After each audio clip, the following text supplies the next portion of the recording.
नमस्कार। राति 8 बजेको जनता समाचारमा स्वागत छ। म प्रतिमा चौधरी। म कावेरी पौडेल। सबैभन्दा पहिले प्रमुख समाचार।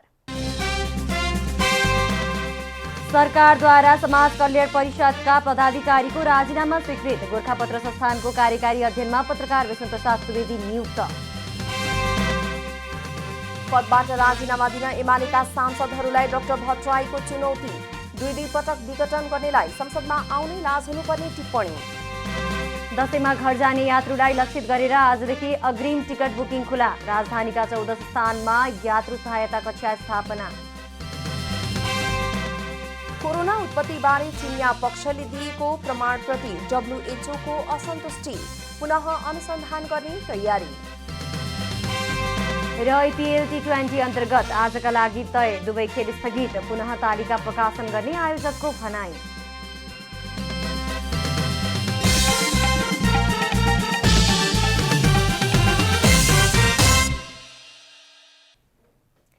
अब पूरा समाचार। सरकारले गोरखापत्र संस्थानको कार्यकारी अध्यक्षमा पत्रकार विष्णु प्रसाद सुवेदीलाई नियुक्त गरेको छ। सोमबार अपराह्न सिंहदरबार स्थित प्रधानमन्त्री तथा मन्त्री परिषदको कार्यालयमा बसेको मन्त्री परिषद बैठकले पत्रकार सुवेदीलाई सो पदमा नियुक्त गर्ने निर्णय गरेको हो। त्यस्तै सरकारले समाज कल्याण परिषदका उपाध्यक्ष डाक्टर पदम प्रसाद खतिवडा, कोषाध्यक्ष लोकनाथ सुवेदी, सदस्य सचिव पुष्कर खाती सहितका पदाधिकारीहरूले दिनुभएको राजीनामा पनि स्वीकृत गरेको छ।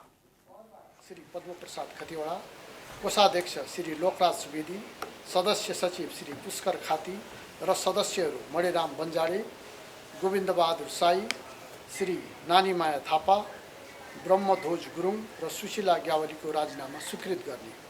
बीपी कोइराला राष्ट्रिय पुरस्कार स्थापना गर्ने। बैठकले सार्वजनिक पद धारण गर्ने व्यक्तिको शपथ सम्बन्धमा व्यवस्था गर्न बनेको विधेयक संघीय संसदमा पेश गर्ने निर्णय पनि गरेको छ। त्यसैगरी रासायनिक मल नियन्त्रण दोस्रो संशोधन आदेश 2078 स्वीकृत गर्ने, तेजाब तथा अन्य घातक रासायनिक पदार्थको नियमनका सम्बन्धमा व्यवस्था गर्न बनेको विधेयकलाई संघीय संसदमा पेश गर्न पनि स्वीकृत दिइएको प्रवक्ता कार्कीले बताउनुभयो। मन्त्री परिषद बैठकले नेपाल प्रहरी र प्रदेश प्रहरी कार्य सञ्चालन, सुपरिवेक्षण र समन्वय ऐन 2076 लाई संशोधन गर्न बनेको विधेयकलाई संघीय संसदमा पेश गर्न स्वीकृति दिने निर्णय पनि गरेको छ। सरकारले डोटी स्थित शिखर नगरपालिकालाई प्रशासनिक भवन निर्माणका लागि सरकारी जग्गा लिजमा उपलब्ध गराउने निर्णय पनि गरेको छ। मन्त्री परिषद बैठकले बीपी कोइराला राष्ट्रिय पुरस्कार स्थापना गर्ने निर्णय गरेको प्रवक्ता कार्कीले बताउनुभयो। सभामुख अग्नि प्रसाद सापकोटाले संसद बैठक सुचारू गराउन प्रमुख प्रतिपक्षी दल नेकपा एमालेलाई पुनः आग्रह गर्नुभएको छ। आज पनि प्रतिनिधि सभाको बैठक अवरुद्ध पार्दै बेलमा नारा लगाउन पुगेका एमालेका सांसदहरूलाई वहाँले आफू विरुद्ध लगाइएको मुद्दा अदालतमा विचाराधीन रहेको उल्लेख गर्दै ती मुद्दामा प्रतिकूल हुने गरी संघीय संसदमा छलफल गर्न नमिल्ने कुरा पनि स्मरण गराउनुभयो। वहाँले अति आवश्यक विधेयकहरू पारित गरेर जानुपर्ने भएकाले पनि संसद बैठक अवरुद्ध पारिरहन नमिल्नेतर्फ पनि एमालेका सांसदहरूको ध्यानाकर्षण गराउनुभयो। नेपालको संविधानको धारा 105 ले अदालतमा विचाराधीन मुद्दाहरूको सम्बन्धमा न्याय निरूपणमा प्रतिकूल असर पर्ने विषयमाथि संघीय संसदको कुनै पनि सदनमा छलफल गर्न बन्देज गरेको कुरा पुनः स्मरण गराउन चाहन्छु। बैठक नियमित रूपले अवरोध गर्दा विभिन्न महत्त्वपूर्ण विषयमा छलफल हुन बाधा व्यवधान पुगिरहेको छ। सभा सञ्चालनका लागि सहयोग गर्नु हामी सबैको समान दायित्व हो। एमाले अध्यक्ष केपी शर्मा ओलीले आफ्नो दलले कारबाही गरेका माधव कुमार नेपाल सहितका 14 जना सांसदहरूलाई पदमुक्त नगरेर सभामुख सापकोटाले पदीय मर्यादा कायम गर्न नसकेको भन्दै सर्वोच्च अदालतमा मुद्दा दायर गर्नु भएको थियो। सोही मुद्दा अदालतमा विचाराधीन रहेकाले न्याय निरूपणमा प्रतिकूल असर हुने गरी संसदमा ती विषयमा छलफल गर्न लगाउने नमिल्ने सभामुख सापकोटाको तर्क थियो। सभामुख सापकोटाले बैठक सुचारू गराउन गरेको आग्रहलाई एमालेका सांसदहरूलाई अस्वीकार गर्दै बेलमा नाराबाजी गरिरहे। यसैबीच सभामुख सापकोटाले राष्ट्रपति विद्या भण्डारीले प्रमाणीकरण गरेर संसदमा पठाउनु भएको विनियोजन विधेयक 2078 पढेर सुनाउनुभयो। त्यस्तै बैठकमा प्रतिनिधि सभाका सचिव गोपालनाथ योगीले राष्ट्रिय सभाबाट सन्देशसहित प्राप्त आर्थिक विधेयक 2078 र राष्ट्र ऋण उठाउने विधेयक 2078 बारे बैठकलाई जानकारी गराउनुभयो। प्रतिनिधि सभाको अर्को बैठक असोज 14 गते बिहीबार दिउँसो 1 बजेका लागि बोलाइएको छ। सत्ता साझेदार दल जनता समाजवादी पार्टीका संघीय परिषद अध्यक्ष डाक्टर बाबुराम भट्टराईले नेकपा एमालेका सांसदहरूलाई पदबाट राजीनामा दिन चुनौती दिनुभएको छ। पूर्व प्रधानमन्त्री समेत रहनुभएका डाक्टर भट्टराईले संसदलाई दुई पटक विघटन गर्ने एमालेलाई संसदमा आउन लाज हुनुपर्ने टिप्पणी समेत गर्नुभयो। सोमबार प्रतिनिधि सभा बैठकबाट बाहिरिने क्रममा वहाँले एमालेका सांसदहरूमा नैतिकता भए संसद अवरुद्ध पारेर बस्ने नभई राजीनामा गरेर जनताको बीचमा जानुपर्ने प्रतिक्रिया दिनुभयो। डाक्टर भट्टराईले सर्वोच्चको फैसला मान्दैनौ भन्ने एमालेले संविधानको सर्वोच्चता र संसदीय मर्यादाको कुरा गर्नु शरमको विषय भएको पनि दोहोर्याउनुभयो। संसदले दुईचोटि विघटन गर्छ, तिनै मान्छेहरूले लाजै पचाएर संवैधानिक सर्वोच्चता कायम गर भन्ने, सर्वोच्चको फैसला मान्दैन भन्ने, अनि संवैधानिक सर्वोच्चता भन्ने, अनि फेरि संसदीय मर्यादा कायम, जुन संसदले विघटन गरेको छ त्यो संसदमा आउँ त लाज हुनुपर्ने हो। मैले त पार्टी छोडिसकेपछि संविधान सभा दोस्रो संविधान सभापछि 72 सालमा तुरुन्तै राजीनामा गरेको थिएँ मैले। उहाँहरूको त यदि अलिकति पनि नैतिकता छ भने त राजीनामा गरेर उहाँ जनता बिचमा जानुपर्छ उहाँहरू। त्यसैले यो निर्लज्जताको पराकाष्ठा हो, यसमा कुनै टिप्पणी गर्नु आवश्यक। यसैगरी सत्तारूढ प्रमुख घटक नेपाली कांग्रेसका महामन्त्री डाक्टर शशाङ्क कोइरालाले सभामुख अग्नि प्रसाद सापकोटाले माधवकुमार नेपाल सहितका 14 जना सांसदलाई पदमुक्त गराउने प्रमुख प्रतिपक्षी दल नेकपा एमालेको माग सम्बोधन गर्न नसक्ने बताउनु भएको छ। महामन्त्री कोइरालाले अध्यादेशबाट दल विभाजन भइसकेको अवस्थामा सभामुख सापकोटाले नेपाल सहितका सांसदहरूलाई पदमुक्त गराउनुपर्ने नेकपा एमालेको माग पूरा गर्न नसक्ने प्रतिक्रिया दिनुभयो।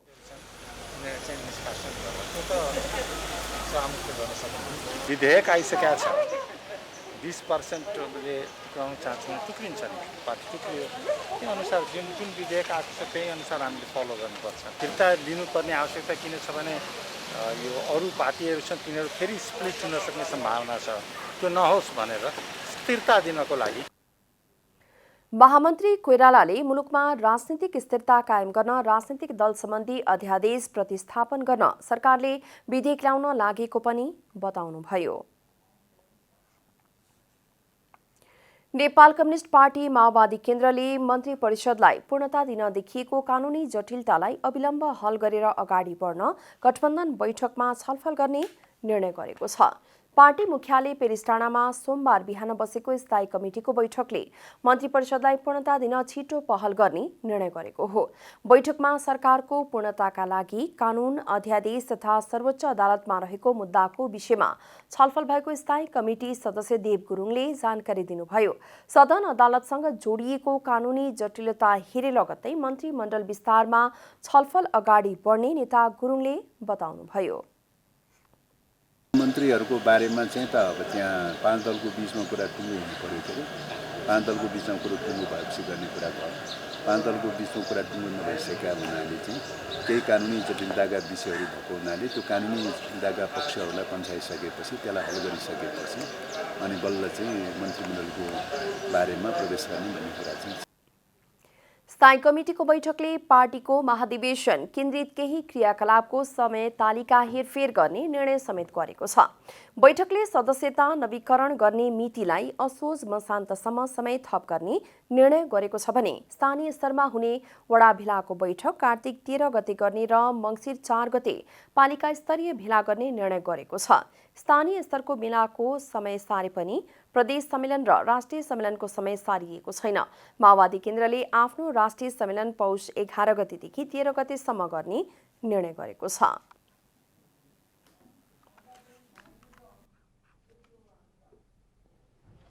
सत्तारूढ प्रमुख घटक नेपाली काङ्ग्रेसका नेता रमेश लेखकले मन्त्री परिषद छिटै विस्तार हुने बताउनु भएको छ। मन्त्री परिषदलाई चाँडै पूर्णता दिन प्रधानमन्त्री शेरबहादुर देउवा गम्भीर भएर लागि परेको नेता लेखकले दावी समेत गर्नुभयो। सोमबार काठमाडौँमा आयोजित साक्षात्कार कार्यक्रममा उहाँले विभिन्न राजनीतिक दलहरूको वैधानिकले गर्दा मन्त्री परिषद विस्तारमा ढिलाइ हुन गएको स्पष्ट पार्नुभयो। सरकार मन्त्री परिषद विस्तार गर्ने कुरामा ढिलो भएको छ, तथापि राजनीतिक जटिलतालाई पनि कम गर्न र वैधानिक व्यवस्थाहरूलाई पनि सबै दृष्टिगत गरेर अगाडि बढेर मन्त्री परिषद विस्तार गर्ने कुरामा यो सरकारमा संलग्न हुने सबै राजनीतिक दलका मुख्य नेताहरूका बीचमा संवाद भइरहेको छ, छलफल विचार विमर्श भइराखेको छ र चाँडै मन्त्री परिषदको विस्तार हुन्छ भन्ने म आग्रह गर्न चाहन्छु। नेता लेखकले पार्टीको आसन्न 14औं महाधिवेशन तोकिएको मितिमा सम्पन्न हुने दावी समेत गर्नुभयो।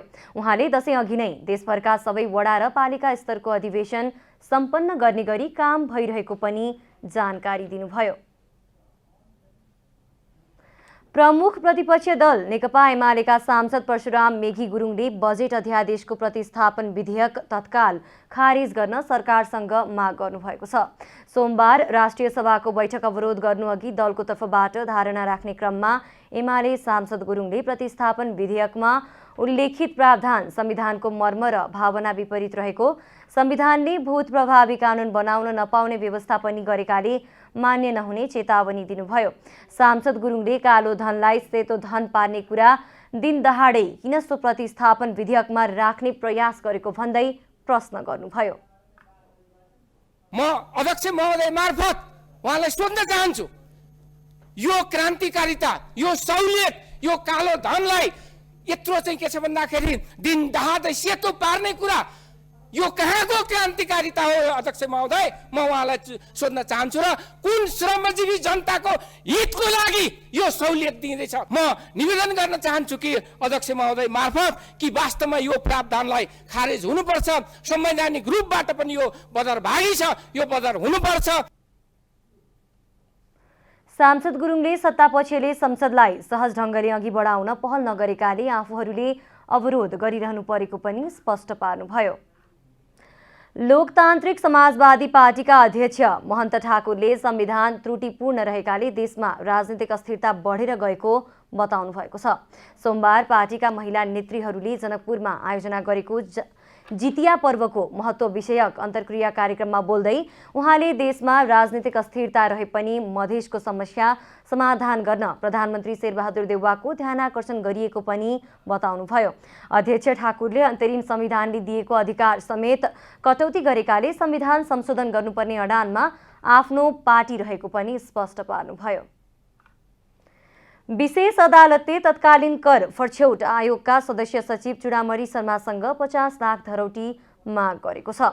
सोमबार अदालतमा उपस्थित हुनुभएका शर्मालाई अदालतले 50 लाख धरौटी माग गरेको हो। व्यवसायीलाई जथाभावी कर छुट दिएर राज्य कोषको 1 अर्ब 33 लाख रुपैयाँ घाटा लगाएको भन्दै अख्तियार दुरुपयोग अनुसन्धान आयोगले गत असार 9 गते शर्मा सहित लुम्बध्वज महत र सदस्य उमेश प्रकाश ढकाल विरुद्ध भ्रष्टाचारको मुद्दा दायर गरेको थियो। अदालतले महत र ढकाल दुवैलाई आइतबार 50-50 लाख धरौटी माग गरेको थियो। सोमबार भएको थुनछेक बहसपछि शर्मासँग पनि धरौटी माग गरिएको हो। सरकारले आजबाट दशैंका लागि सवारी साधनहरूको अग्रिम टिकट बुकिङ खुला गरेको छ। नेपालीहरूको महान पर्व दशैंका लागि लक्षित गर्दै प्रतिनिधि सभा अन्तर्गतको विकास तथा प्रविधि समितिले काठमाडौँबाट बाह्य जिल्ला जानेहरूका लागि अग्रिम टिकट बुकिङ खुला गरेको हो। सरकारले आजदेखि दशैंका लागि सवारी साधनहरूको अग्रिम टिकट बुकिङ खुला गरेको छ। कोरोना महामारीको जोखिम नघटेकोले अनलाइन प्रणालीबाटै टिकट बुकिङ गर्ने व्यवस्था मिलाउँदा सहज र उपयुक्त हुने यातायात मन्त्रालयको भनाइ छ। सोमबारदेखि दशैंका लागि काठमाडौँबाट बाह्य जिल्ला जानेहरूका लागि टिकट बुकिङ खुला गरेसँगै काठमाडौँको गङ्गबु बस पार्कमा यात्रुहरूको लाइन लागेको छ। अनलाइनबाट टिकट बुक गर्ने, तर कुन एप्सबाट गर्ने, कसरी गर्ने केही आइडिया छैन नि त। अब अनलाइनबाट कसरी लिन त? टिकट लिइसके लिइसके पछाडि विश्वासले छ कि छैन त्यो पनि थाहा छैन। त्यस्तै यात्रुहरूलाई बिचौलियाले बढी भाडा असुली ठगी गरेका कारण यात्रीहरूलाई अनलाइनबाट टिकट बुकिङ गर्न यातायात व्यवस्था विभागले आग्रह गरेको छ। सोमबारदेखि टिकट काउन्टरमा गई दशैंमा घर जानका लागि अग्रिम टिकट बुकिङ गर्न सकिने, अनलाइन टिकेटिङ र मोबाइल एप्लिकेसनको माध्यमबाट टिकट खरिद गर्न सकिने जानकारी यातायात व्यवस्था विभागका महानिर्देशक नमराज घिमिरेले जानकारी दिनुभएको छ। टिकट काउन्टरमा परिचय पत्र भएका र तोकेको पोसाक भनेको उहाँहरूले सकियो भनेदेखि ट्र्याक सुट नत्र भनेदेखि एउटा ज्याकेट मात्रै भए पनि हामी दिन्छौँ भन्नुभएको छ। त्योभन्दा बाहेकको जोसुकैले त्यहाँ टिकट चाहिँ बिक्री वितरण सम्बन्धी काम गरेको पाइएमा चाहिँ प्रहरीले तत्काल समाउने, त्यसलाई चाहिँ त्यहीँबाट पक्राउ गर्ने भन्ने चाहिँ विषय निर्णय भएको छ। यसैगरी स्वास्थ्य मापदण्ड पालना गरी गाडी चलाउन, यात्रुले थाहा पाउने गरी ढोकामा भाडा दर टाँस गर्न, भौतिक रूपमा लामबद्ध भई टिकट काट्न, अनलाइनबाट टिकट खरिदको व्यवस्था गर्न र अनुगमनको कार्यलाई प्रभावकारी बनाउन भौतिक पूर्वाधार तथा यातायात मन्त्रालयलाई निर्देशन दिएको छ। त्यस्तै यात्रुको सहायताका लागि काठमाडौँ उपत्यकाका 14 स्थानमा यात्रु सहायता कक्ष सञ्चालनमा ल्याइएको छ। दशैंको अवसरमा यात्रुहरूलाई सहजता प्रदान गर्न कुनै पनि सवारी साधन चेक जाँचमा खुला गर्ने बताउँदै दशैं लक्षित राजमार्गहरू खुलाउने, सडक मर्मत गर्ने कार्यमा मन्त्रालय लागि परेको भौतिक पूर्वाधार तथा यातायात मन्त्रालयका सचिव रविन्द्रनाथ श्रेष्ठले जानकारी दिनुभयो। यात्रु भने समितिको यस्तो निर्णयले आफूहरूलाई टिकटको लागि सहज भएको बताउँछन्। त्यस्तै बस पार्क काउन्टरमा काम गर्ने कर्मचारीको भनाइ यस्तो रहेको छ। अनलाइन सिस्टममा गइसकेको छैन, यो अहिले अफलाइन मात्रै। यहाँ तपाईँ आउने सिट चार्ट डिस्प्ले गर्छ, सिट चार्ट हेर्ने अनि यो प्रिन्टेड टिकट लग्ने छ। अहिले विभागले पश्चिम चल्ने यातायातका लागि नयाँ बस पार्क र पूर्वका सफारी साधनहरूका लागि कोटेश्वर, चावहिल लगायतका स्थानहरूबाट प्रहरीको सक्रियतामा सवारी साधन छुट्ने व्यवस्था मिलाएको छ। क्यामेरामा जयराज थपलियाका साथ आरती पन्त, काठमाडौँ। वाणिज्य आपूर्ति तथा उपभोक्ता संरक्षण विभागले चाडपर्वमा हुने मूल्यवृद्धि र कालोबजारी रोक्न राज्य उपभोक्ता, व्यापारी र सञ्चार माध्यमको भूमिका अपरिहार्य रहेको औल्याएको छ। विभाग र नेपाल ओइल निगमद्वारा संयुक्त रूपमा आयोजित पत्रकार सम्मेलनमा हाल बजारमा कुनै पनि उपभोग्य वस्तु अभाव नरहेको र व्यापारीले अभाव देखाएर गर्न सक्ने सम्भावित मूल्य वृद्धिको पहरेदारी गर्न क्रियाशील रहेको विभागको भनाइ छ। बजारको अवस्था हामीले बजार बनाउनु गर्दाखेरि पछिल्लो पटक मूल्यका सन्दर्भमा बढी चर्चा हुन्छ, मूल्यका सन्दर्भमा बढी गुनासो र गुजुरीहरू आउने गरेका छन्। मूल्यसँग जोडिएका मूल्य वृद्धि, बिल बिजक, एमआरपी भन्दा तलमाथि गरेर वस्तु बिक्री वितरण गर्ने र गुणस्तरका विषयहरू, गुणस्तरसँग जोडिएको रिलेबलिङ का विषयहरू चाहिँ बजारमा अहिले अवस्था झल्काउने छ भने नियमनका सन्दर्भमा पनि दर्ता नवीकरण, कर, बिल बिजक जारी नगर्ने पक्ष बढी देखिन्छ बजार। विभागले असोज 1 गतेबाट उपत्यकाका विभिन्न स्थानमा रहेको खाद्यान्न, मासुजन्य र कृषिजन्य वस्तुका उद्योग, होलसेल तथा खुद्रा पसलमा गएर अनुगमन जारी राखेको छ। चाडबाडमा किनबेच गर्ने क्रममा उपभोक्ता र व्यापारीको कारोबार बढी हुने, तर कोभिडका कारण आम उपभोक्ताको क्रय शक्ति क्षीण भएको अवस्थामा चाडबाड मितव्ययी बनाउन विभाग प्रयत्नरत रहेको विभागको भनाइ छ। कृत्रिम अभाव हुन नदिन स्वयं उपभोक्तामा पनि विवेकशीलता र सञ्चार माध्यमले पनि सन्तुलित भूमिका खेल्न विभागले सुझाव दिएको छ।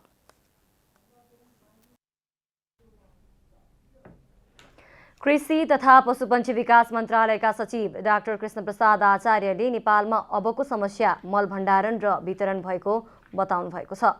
सरकार मलको गुणस्तर र नियमनको व्यवस्थालाई थप प्रभावकारी बनाउन लागि परेको सचिव आचार्यको भनाइ छ।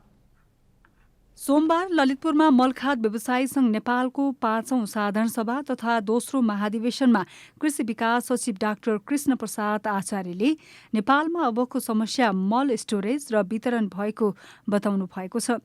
उहाँले स्टोरेज गर्ने कुरा सार्ट प्रणिङ वा कृषिको गोदाम मात्रै नभएर कसरी लैजाने र कहाँ जम्मा गरेर राखिरहेका छौँ भन्ने कुरा मुख्य रहेको बताउनुभयो।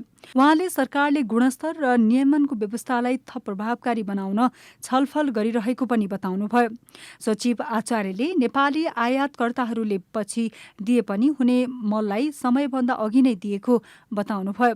उहाँले मल धेरै नेपाली जनताको चासोको विषय भएकाले विभिन्न शङ्का आशंकालाई चिर्दै काम गरेर देखाउनु पर्ने बताउनुभयो। अहिले खासमा नेपाली आयातकर्ताको कुरा गर्दाखेरि अहिले वास्तवमा हामी एकदम खुसी पनि छौँ। हामीले प्रतिस्पर्धा गरेको अझ पछि दिए हुनुपर्ने मल पनि नेपाली आयातकर्ताहरूले त्यो दायित्व चाहिँ इम्पोर्टरले मात्रै होइन कि सबैले देखाउनु पर्यो। उहाँहरूले चाहिँ रिक्वेस्ट गरेर अलिक छिटै टाइमभन्दा अगाडि नै डेलिभरी दिँदै हुनुहुन्छ। मन्त्रालयका पशुपक्षी विकास सचिव डाक्टर गोविन्द प्रसाद शर्माले मलमा कृषकहरूका लागि फर्म र फ्याक्ट्रीको आवश्यकता रहेको बताउनुभयो। यसका लागि वितरण व्यवस्थापन, सप्लाई र समुचित व्यवस्थापनको अत्याधिक भूमिका र महत्त्व रहेको उहाँको भनाइ छ। फर्म र फ्याक्ट्री यो तीनटा मलको आपूर्ति, व्यवस्थापन, प्रयोगमा जोडिएका संस्था भनौँ पात्रहरू हुनुहुन्छ। कृषि सामग्री कम्पनी लिमिटेडका प्रबन्ध सञ्चालक नेत्र बहादुर भण्डारीले मल खातलाई सहकारी बाहेकको जस्तो सङ्गठन बनाउन खोजेको आरोप लगाउनुभयो। उहाँले मल खातले विधान परिमार्जन गर्ने कुरा गरिरहेको भन्दै सङ्गठनलाई खुला बनाएर लैजान आग्रह गर्नुभयो। सहकारी बाहेकको सङ्गठन जस्तो मात्रै बनाउन खोज्नुभयो होइन, हुँदैन त। तपाईँहरूको पावर आफैले चाहिँ मिनिमाइज गर्नुभयो। विधान परिवर्तन गर्ने कुरा भएको छ, गर्नुहोस्, खुला बनाउनुहोस्, सहकारीलाई समेत प्रशिक्षित गर्ने थलो होस्। बिक्री वितरणमा सुशासन महत्त्वपूर्ण पाटो भएकाले उक्त जिम्मेवारी बोध गरेर निर्देशिका बमोजिम कम्प्युटरकृत गर्नुपर्नेमा भण्डारीको जोड छ। नेपाल स्काउटका निवर्तमान संयोजक लोकबहादुर भण्डारीले अहिलेको सरकार असक्षम र अदूरदर्शी रहेको आरोप लगाउनु भएको छ। सोमबार काठमाडौँमा आयोजित नेपाल स्काउट विशेष पत्रकार सम्मेलनमा निवर्तमान संयोजक भण्डारीले संस्थामा आफूले पूरा जिम्मेवारी निभाएको तर स्काउटको ऐन कानुन बनाउने कुरामा सरकार असक्षम र अदूरदर्शी रहेको दावी गर्नुभयो। उहाँले केही मिलेमतोमा चल्ने र स्काउटलाई अघि बढ्नै नसक्नेहरूले आफूलाई निकाल्नकै लागि निकालेको बताउनुभयो। उहाँले सरकारको यो निर्णय स्काउटलाई अघि बढ्नै नदिने झुन्डहरूलाई खुसी बनाउनका लागि भएको समेत बताउनुभयो। अहिले पनि सरकार असक्षम छ, किनभने सरकारले ऐन दिन सकेको छैन। नेपाल स्काउटको ऐन वास्तवमा हिजोको इतिहास, हिजोको यहाँको परिवर्तनको बाह गर्ने जो व्यक्तित्वहरू हुन्छ उहाँहरूले चाहेको मागेको ऐन खोइ भन्दाखेरि मैले त्यो मागेको ऐन चाहिँ विधान समितिमा पुगेको छ। क्याबिनेटको विधान समितिमा गएर छलफलको विषय त्यहाँ अड्केर रहेको छ, त्यहाँभन्दा बाहेक बढेको छैन। यसको अर्थ मन्त्रालय, इभन के अरे कानुन मन्त्रालय, सबै ठाउँमा प्रोसेस पुगेर विधान समितिमा पुगेको र त्यसकारण यो असक्षमता भनेको देखाउने कार्यकर्ताको एउटा दाँत जस्तो कुनै केही मान्छेहरूका यी झुन्डहरू जो स्काउटमा बसेर केही गरिरहेको आफूलाई हिजोदेखि यो स्काउटलाई बढ्नै नदिने मान्छेहरूको अहिलेसम्मको यही खालको प्रवृत्तिहरू बढिरहेको छ। संस्थामा आफूले 100% काम गरेको भन्दै उहाँले आफू नेतृत्वको समितिले तोकेकै समयमा स्काउटको निर्वाचन गर्न आग्रह गर्दै अर्को तदर्थ समितिको श्रृङ्खलाबाट मुक्त गरी निर्वाचित नेतृत्व स्थापना गर्न आग्रह गर्नुभयो। अब आर्थिक समाचार। आर्थिक समाचारका साथमा हुलास भए अरू किन खोज्ने।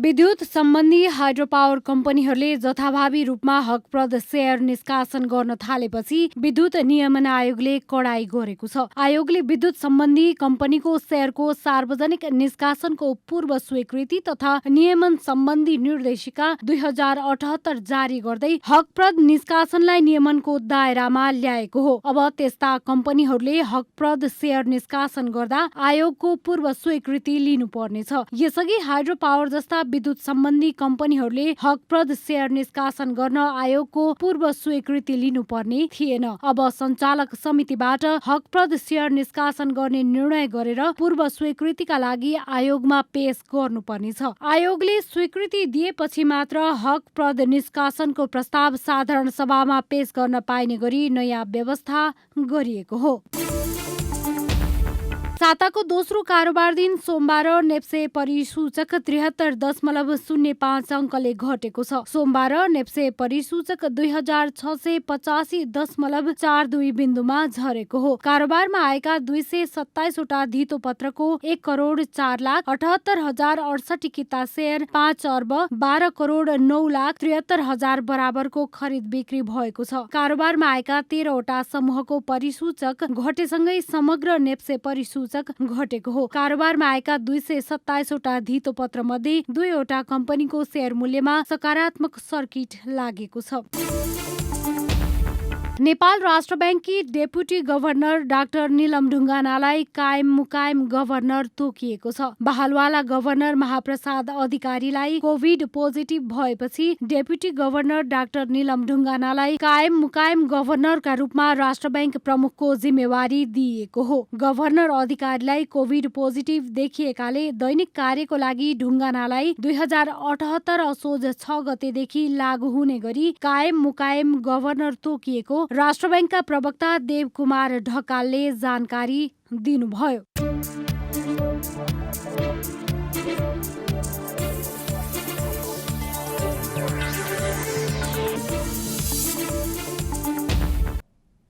अब खेलकुद समाचार।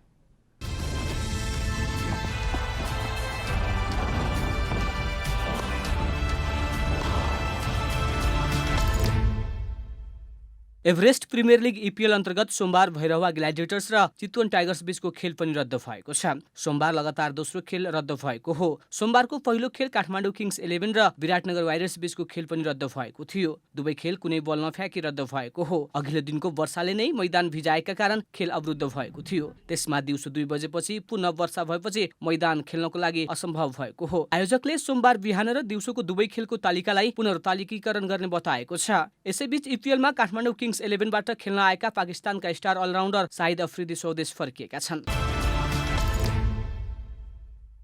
नेपाल पुलिस क्लब र गलकोट स्पोर्ट्स क्लब छैठो एनभिए महिला तथा पुरुष क्लब च्याम्पियनसिप 2078 को 2 खेलमा जित निकाल्दै अङ्क तालिकाको शीर्ष स्थानमा रहेका छन्। पुलिसले दोस्रो दिन मणिमुकुन्द भलिबल क्लबलाई 3-0 को सोझो सेटमा पराजित गर्दै अङ्क तालिकामा पहिलो स्थान बनाउन सफल भएको हो। पुलिसले मणिमुकुन्दलाई 21-14, 21-15 र 21-17 ले पराजित गरेको हो। प्रतियोगिताको पहिलो दिन उद्घाटन खेलमा पनि पुलिसले दवाली मिलन क्लबलाई पराजित गरेको थियो। पुलिस समूह बी मा 6 अङ्कका साथ पहिलो स्थानमा रहेको हो। यसैगरी गलकोट स्पोर्ट्स क्लबले पनि आफ्नो खातामा 6 अङ्क जोडेको छ। समूह ए मा रहेको गलकोटले प्रतियोगिताको पहिलो दिन बागमती प्रदेशमाथि जित निकाल्दै 3 अङ्क जोडेको थियो। त्यस्तै दोस्रो दिन पनि गलकोटले प्रदेश नम्बर 2 माथि जित निकाल्दै थप 3 अङ्क जोडेको हो। सोमबार दशरथ रङ्गशालाको कवर्ड हलमा भएको खेलमा अघिल्लो संस्करणको विजेता टिपटप हेल्प नेपालले विजयी सुरुवात गर्दै बागमती प्रदेशमाथि 25-16, 25-13 र 25-12 को जित निकाल्दै 3 अङ्क जोडेको छ। समूह ए मा रहेको हेल्प नेपालले अघिल्लो संस्करण जस्तै यस संस्करणमा पनि भारतीय खेलाडीहरूलाई प्राथमिकतामा राखेको छ। यस्तै जित निकाल्ने क्रममा भारतीय खेलाडीहरू सम्मिलित गण्डकी प्रदेशले दवाली मिलन क्लबमाथि 3-1 को जित निकालेको छ। सोमबारकै अन्तिम खेलमा नयाँ बजार युवा क्लबले कर्णाली प्रदेशलाई पनि 3-0 को सोझो सेटमा हरायो। प्रतियोगितामा मंगलबार पुरुषतर्फ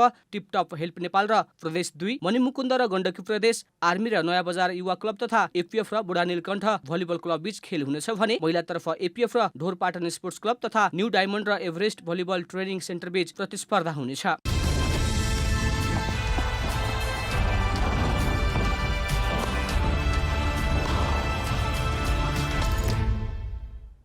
अब मौसम समाचार।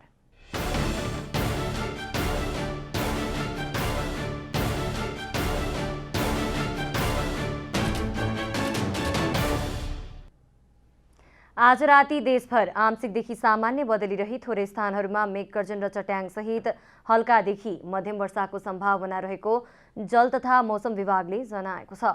अब देशभरका विभिन्न स्थानका मौसम सम्बन्धी थप विवरण।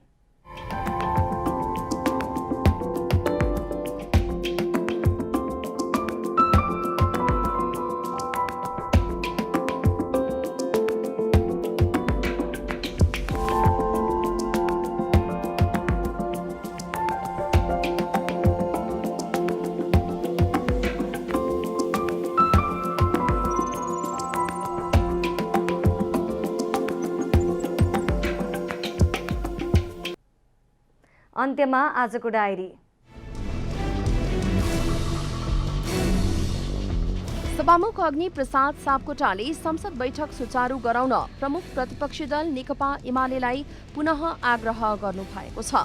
आज पनि प्रतिनिधि सभाको बैठक अवरुद्ध पार्दै बेलमा नारा लगाउन पुगेका एमालेका सांसदहरूलाई वहाँले आफू विरुद्ध लगाइएको मुद्दा अदालतमा विचाराधीन रहेको उल्लेख गर्दै ती मुद्दामा प्रतिकूल हुने गरी संघीय संसदमा छलफल गर्न नमिल्ने कुरा पनि स्मरण गराउनुभयो। अति आवश्यक विधेयकहरू पारित गरेर जानुपर्ने भएकाले पनि संसद बैठक अवरुद्ध पारिरहन नमिल्नेतर्फ पनि एमालेका सांसदहरूको ध्यानाकर्षण गराउनुभयो। सत्ता साझेदार जनता समाजवादी पार्टीका संघीय परिषद अध्यक्ष डाक्टर बाबुराम भट्टराईले नेकपा एमालेका सांसदहरूलाई पदबाट राजीनामा दिन चुनौती दिनुभएको छ। डाक्टर भट्टराईले संसदलाई दुई पटक विघटन गर्ने एमालेलाई संसदमा आउन लाज हुनुपर्ने टिप्पणी गर्नुभयो। वहाँले सर्वोच्चको फैसला मान्दैनौ भन्ने एमालेले संविधानको सर्वोच्चता र संसदीय मर्यादाको कुरा गर्नु शरमको विषय भएको पनि दोहोर्याउनुभयो। नेपाल कम्युनिस्ट पार्टी माओवादी केन्द्रले मन्त्री परिषदलाई पूर्णता दिन देखिएको कानूनी जटिलतालाई अविलम्ब हल गरेर अगाडि बढ्न गठबन्धन बैठकमा छलफल गर्ने निर्णय गरेको छ। बैठकमा सरकारको पूर्णताका लागि कानून, अध्यादेश तथा सर्वोच्च अदालतमा रहेको मुद्दाको विषयमा छलफल भएको स्थायी कमिटी सदस्य देव गुरुङले जानकारी दिनुभयो। विश्व स्वास्थ्य संगठनले कोभिड-19 को उत्पत्ति बारेको अनुसन्धानलाई पुनर्जीवित गर्ने प्रयास गरिरहेको छ। अमेरिकी सञ्चार माध्यमले जनाएअनुसार विश्व स्वास्थ्य संगठनको एक निकायले 20 जना वैज्ञानिकहरूको एउटा टोलीलाई यसबारे थप नयाँ प्रमाण खोज्नका लागि भेला गर्दैछ। Bajaj Pulsar Everest premier league EPL अन्तर्गत सोमबार भैरवा ग्ल्याडिएटर्स र चितवन टाइगर्स बीचको खेल रद्द भएको छ। काठमाडौँ किङ्स 11 र विराटनगर वारियर्स बीचको आजको पहिलो खेल रद्द भएको थियो। दुवै खेल कुनै बल नफ्याँकी रद्द भएको हो। आयोजकले दुवै खेलको तालिकालाई पुनर्तालिकीकरण गर्ने बताएको छ।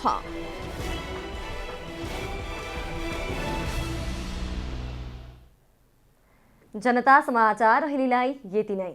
जनताद्वारा जनताका लागि प्रसारित जनता टेलिभिजन हेरिरहनुहोला। नमस्कार।